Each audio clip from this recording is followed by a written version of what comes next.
I remember September 11th, 2001, and the sense of bewilderment I felt upon hearing a radio host report that a plane had flown into the World Trade Center. How, I thought, could a plane possibly fly into a building that size? How could the pilot allow such a collision to happen? I left my home on that beautiful, crisp fall morning, made my way to a job at a Philadelphia newspaper, and found the newsroom empty and eerily silent. I could hear a single voice speaking from the conference room, the voice of a television reporter.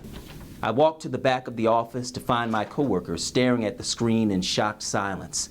A second plane had flown into the World Trade Center, and it was at that moment that I knew, just as we all did, that America was under attack.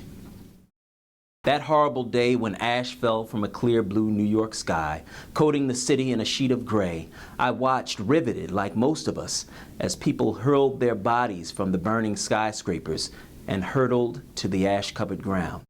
More than 3,000 people died that day in coordinated terrorist attacks that left America reeling. In that moment, a moment that seems so long ago now, we came together. There was none of the finger-pointing and demagoguery that we see in today's politics. There was none of the liberal versus conservative nonsense that fills our airwaves now. There was simply the image of those bodies falling from the sky and the pain of knowing they'd never come home again. Our leaders rushed in an effort to erase those images from our minds, and in looking back, we can see that they sometimes rushed in the wrong direction. But we followed them, Americans of all stripes, and we were willing to give our lives for the cost of securing America. Between 2002 and 2014, 322 Latinos died in Iraq and Afghanistan, according to the Congressional Research Service. 432 African Americans died.